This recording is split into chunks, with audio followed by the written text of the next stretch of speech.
Standing by for physical separation of the Soyuz TMA-18 about to depart the International Space Station.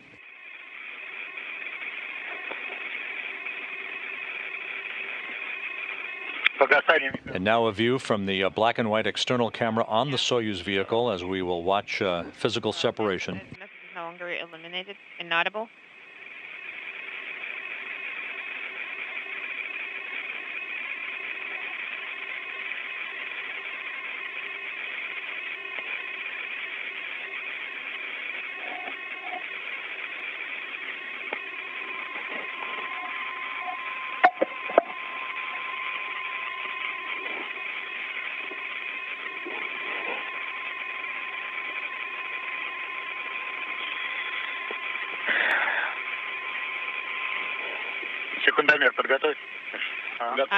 Could you prepare the stopwatch? It's prepared.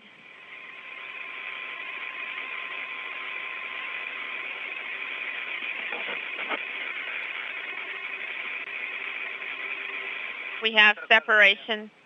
Copy. Stopwatch. Have the stopwatch ready. Undocking confirmed. Thank you, Fyodor.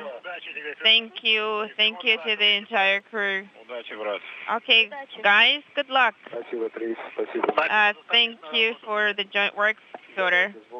Okay, guys, God be with you.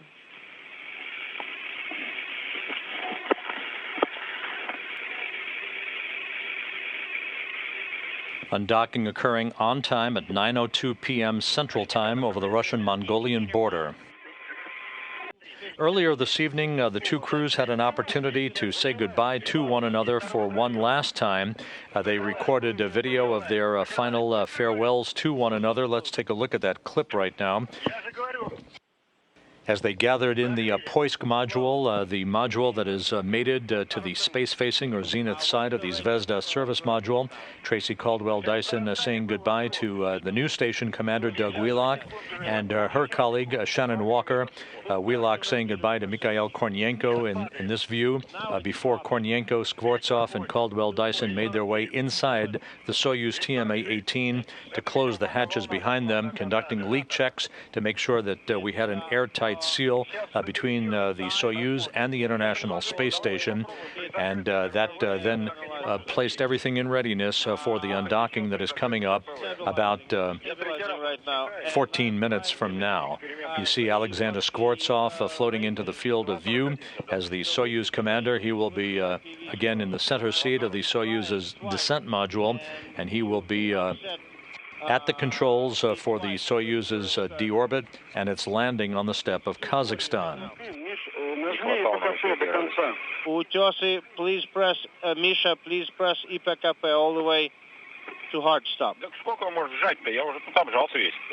Again, this video was recorded about 3.5 hours ago as the departing crew, Expedition 24, made its way inside the Soyuz TMA-18 and closed the hatches behind them, leaving on board the station Doug Wheelock, Shannon Walker, and Russian cosmonaut Fyodor Yurchikhin, who at the moment of undocking will make the transition to become the Expedition 25 crew. They will be augmented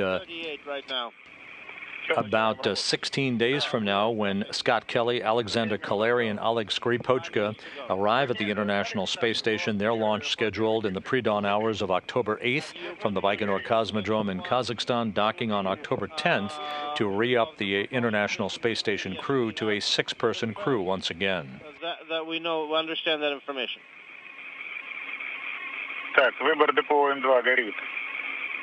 Select Depot N2. Illuminated. Fyodor Yurchikhin closing the hatch between the Poisk module and the Soyuz TMA-18. No problems encountered tonight. And now we're receiving replays of the landing of the Soyuz TMA-18 as taken from one of the helicopters as part of the search and recovery forces.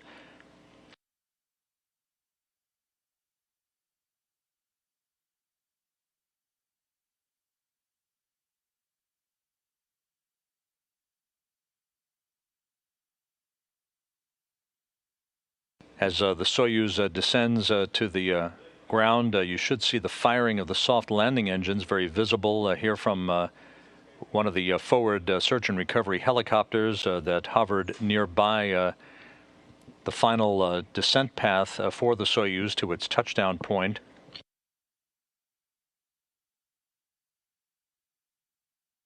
And there was the firing of the soft landing engines. Soyuz commander Alexander Skvortsov back on Earth, removed from the Soyuz spacecraft. He was seated in the center seat of the descent module, appearing to be in excellent shape.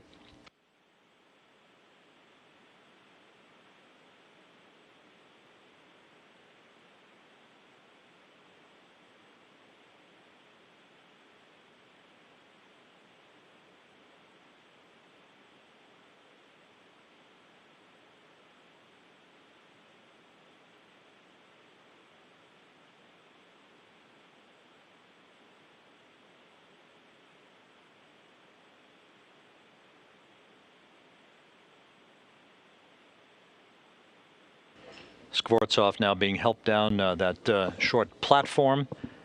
He will be placed in a reclining chair, as will his crewmates, Mikhail Kornienko and Tracy Caldwell Dyson. This is an opportunity to be acclimated to a gravity environment for the first time in 176 days.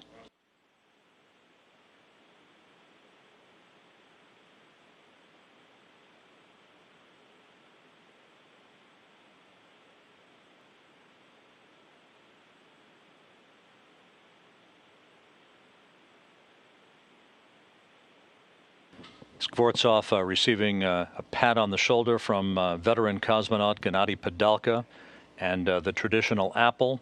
A picture's worth 1,000 words. Skvortsov appears to be in very good shape. Flight engineer Tracy Caldwell Dyson back on Earth.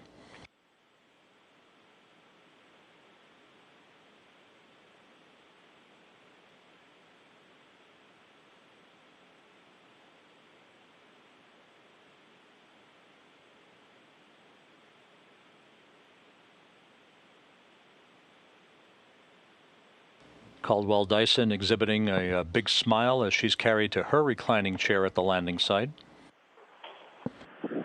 Yes, I'm very appreciative of the weather cooperating a bit better than it did last time I was out here for Jeff Williams' landing. The lack of snow is not something you'll hear me complain about. But, this morning it was probably in the upper 40s, lower 50s. The temperature probably, I would guess, probably mid-50s right now. The breeze has kicked up a little bit. There's a good kind of wind coming at us. But no problem. The clouds are beginning to build a little bit, which I don't know if you can see that on TV or not, but it was clear this morning. And Mikhail Kornienko completing his first flight into space, clasping his hands in a congratulatory salute as he is being helped down the short work platform ramp to be carried over to his reclining chair. Josh, it looks like this has been a very efficient operation today. It always is. You know, you've been out here several times too, and each and every time it's very impressive how the Russian team members do this. So once everybody gets back to the airport in Karaganda, there will be a traditional ceremony there where they are welcomed back, and some comments are made by the crew, and the media gets a chance to talk with the crew members about their landing. I'm sure there will be quite a number of questions about yesterday's delayed undocking to get the crew members' perspective on that.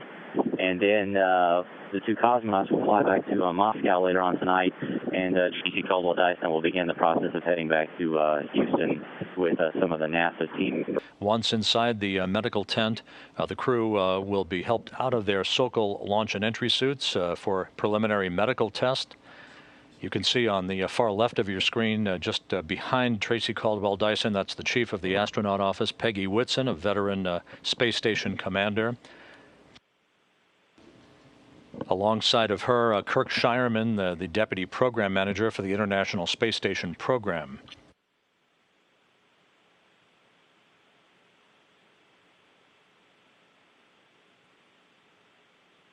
And the 3 crew members are now being carried toward that inflatable medical tent over to their respective helicopters.